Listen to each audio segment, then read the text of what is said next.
This entitled mother is so obsessed with alcohol, she's willing to break the rules to get it. But this restaurant owner wants to make sure he keeps the law and keeps these entitled parents in line. Happy birthday if today's your birthday, and on with the revamped show.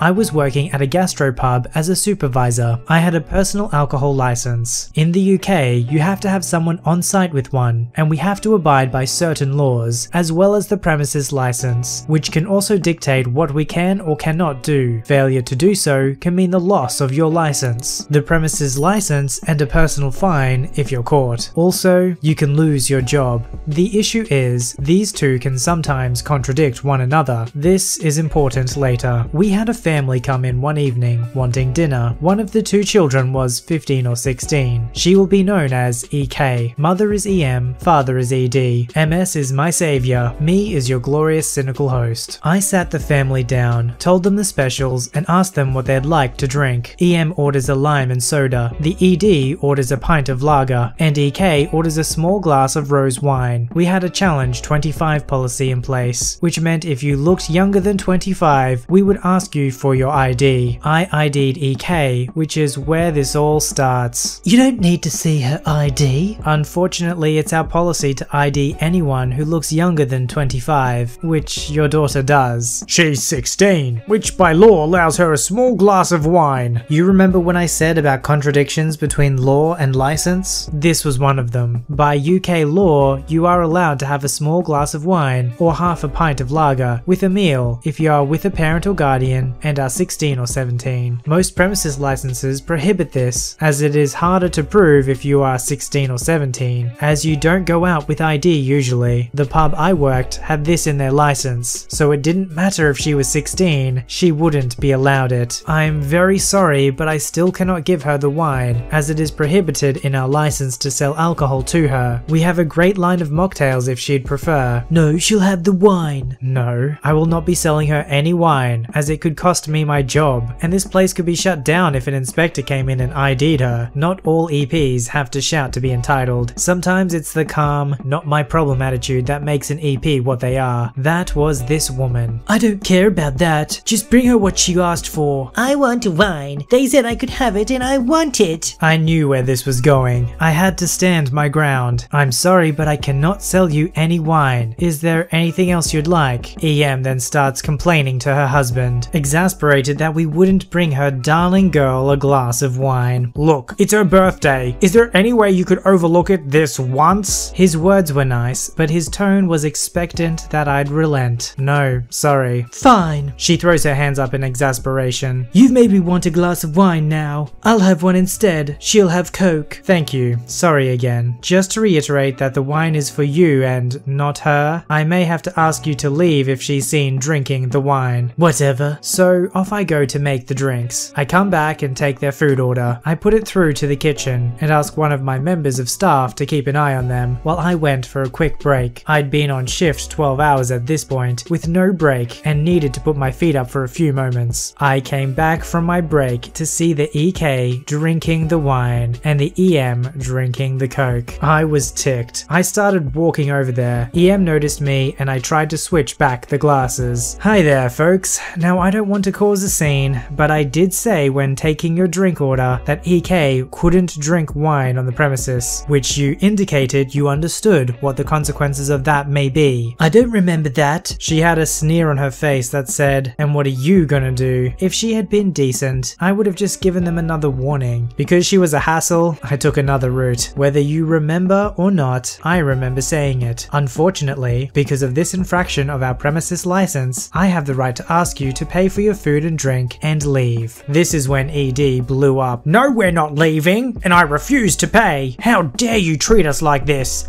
I demand to speak to the manager. I am the manager tonight, so you'll have to deal with me. Please calm down, sir, as you're disturbing other guests. More and more people had begun viewing our little spectacle. None more so than the elderly gentleman, MS, and his son, who were on the next table. How dare you, young man? I have heard enough. This young lady explained that your daughter could not have a glass of wine, and you defied that by putting her job and this place at risk for your own selfishness. They've lost old man. If I wanted a lecture, I'd call my own dad. Sir, if you don't calm down, I will have no choice but to have you forcibly removed. By the police, if necessary. This made ED balk. EM wasn't having any of it. We are not leaving. We'll go in our own time, and you will bring us the rest of the bottle of wine as compensation for your rudeness. I laughed at that. To think I would do that was ridiculous and delusional to say the least. No, I'm sorry. I'm done being patient. Please pay and leave. I'll have your food packed up for you to go. I reached for EK's plate first, which is when ED grabbed my wrist and squeezed until it hurt. Don't you touch that. A bit scared at this point, I struggled with what to say until he yelled in pain. The old man had told my employee to call the police and had struck ED with his cane to get him to release my arm. His son had taken up beside him, and there were a few people shouting at them to just go. About 10 minutes later, 2 officers arrived and took my statement. The family obviously told a different story, which was proven false by the CCTV and its audio. The father was charged with endangerment of a minor. EK was actually 15, not 16. ABH, I had a nasty bruise, and resisting arrest. He tried to get out of the officer's grip. I think he got fines and community service. EM was cautioned and was told to pay for the food and any other costs incurred by her and her partner. I got a well-earned day off. The thing is, if they'd had a nice meal at home, it would have been fine, as it's legal to drink alcohol in a private home from age 5. EK could have had a whole bottle of rose if she wanted. I'm not sure if these types of people just don't go out in public much, or is it when they go out in public, they're just always like this. You can understand the family that if it's her birthday and they want to make it special and maybe they promised her a glass of wine, they might be a bit fussy and push for it. But the reality is, if that's the conditions of the license, there's nothing they can do. Even if they wanted to, they can't. It's not worth risking their business just for one customer. And like they said, a much more obvious solution to this is just have a nice meal at home. If having the wine was so important to you, why would you put yourself in a position where it's not likely to happen, or you're gonna have to constantly fight to try and make it happen? If your point is to have a nice evening out, well, you completely failed.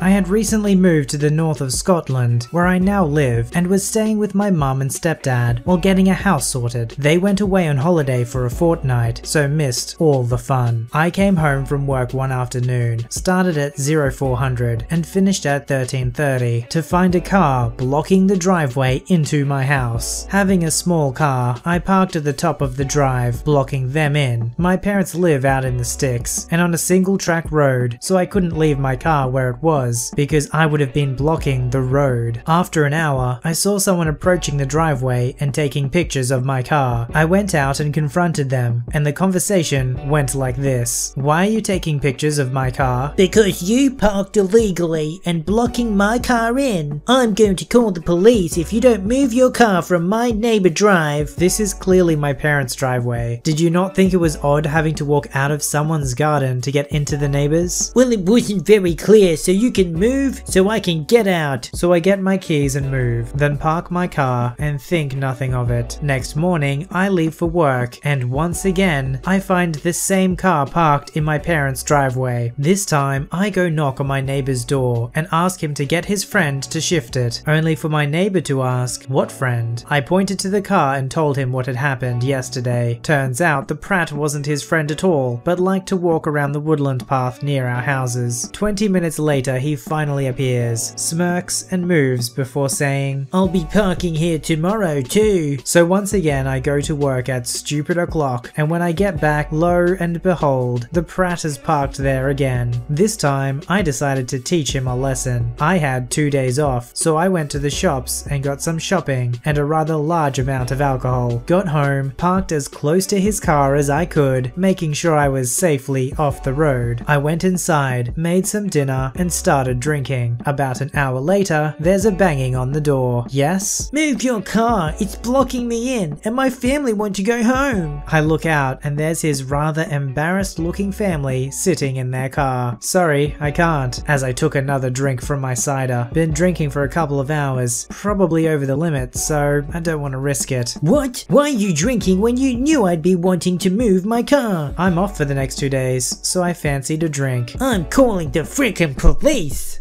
You do that before shutting the door and popping into the lounge to watch TV, while also watching them through the window. About 2 hours, apparently the police had trouble trouble finding my house. Later, the police arrive and speak to EP before they knock on my door. Yes, officers, how can I help? Why are you stopping EP from leaving? So I began explaining the events of the previous days and mentioned how I told him he couldn't park here. I also explained that I had been drinking and was probably over the limit, so I couldn't risk moving my car. Police officer 1 and 2 agreed that I was correct not to drive while intoxicated. They then asked what insurance I had. I pointed out that it was named driver only, basically means that only people whose name is on the insurance can drive my car, so they couldn't move it for me. Oh, come on, just make him move his car. Just going to get the breathalyzer. Blow into this, please. You're about 2 times the legal limit, so I'm sorry, but you can't move your car. Sorry, but he's over the limit. You'll have to leave your car here and come back tomorrow. What? But how are we meant to get home? Bus stop about 2 miles down that road. You'll get the bus to the city at this time, or the other town at this time. But the bus doesn't go anywhere near where we live. We can call you a taxi if you want, but you'll need to pay for it. He did this deliberately. Yup. Fast forward to the next day. The police arrive with him in their car, and before they ask me to move my car, they decided to have some fun. We just want to check you with the breathalyzer again. Big deep breath. EP looking more and more worried. You're fine. Can you move your car, please? Of course, officers. Police officer 1 to EP. Don't park your car here again. EP couldn't even look at me. Just got into his car and drove off. Later that day, I decided to build a gate for my parents. Now see, this is high level IQ stuff here, because most people, yeah, they would block them in with the car, but then what excuse do you have to not move your car, except for just not wanting to? Maybe you don't answer the door, you pretend like you're asleep or something, and when the police officers came, they tried to compel them to move the car, but legally, they can't move the car or compel them to move the car if they're intoxicated. So not only did they get to chill out and have a nice evening, they also had the perfect excuse to not have to move the car. We do love when our entitled people stories have a twist of revenge.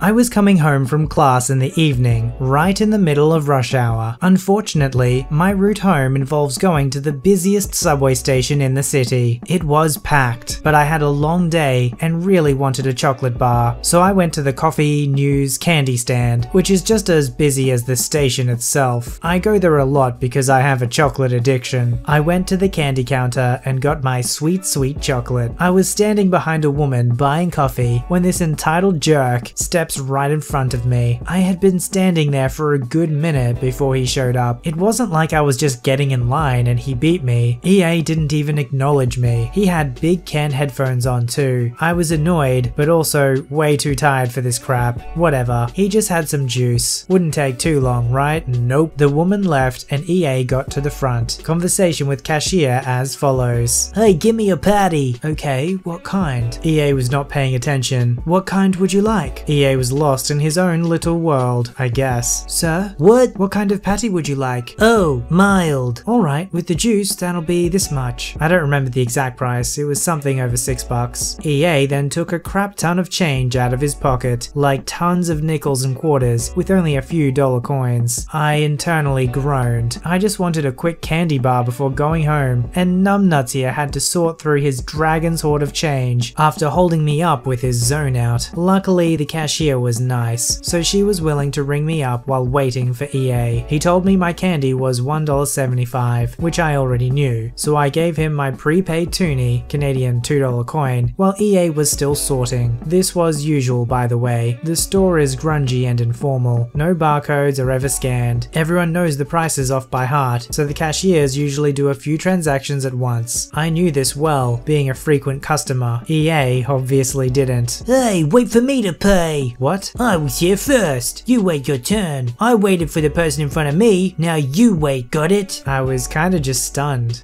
Well, you cut in front of me first. So excuse me, I just want my chocolate. Cashier gave me my change as well as an apologetic look. I took my money and left. I've got pretty bad anxiety, so that confrontation left me a bit shaken. I stood near the wall, eating my candy, praying EA didn't come find me to yell at me some more. Looking back, I wish I had yelled at him more, but I was so tired and just wanted my darn chocolate, plus my anxiety probably would have gotten even worse. I wish I had the strength of mind to call that stuck-up douche nozzle out. We get really offended when somebody pushes in line because it goes against a social law. It's actually something that really fascinates me. I don't know if you've ever thought about it, but there's no law that regulates you have to line up in front of a store. for. It's just part of a spontaneous order that we do as human beings. Same thing when we let people merge in front of traffic, hoping that others will do the same for us. So when somebody goes against those social laws we create for ourselves to create order, they immediately become an outcast. Honestly, I feel like if the server had seen that, they probably should have said, no, I'm not going to serve you, you pushed in. I'm going to serve this person instead. It's always nice when the cashier does catch somebody doing that, but unfortunately, it doesn't always happen. At least our hero got their chocolate. If you don't win against an entitled person, at least you can endure through it with chocolate.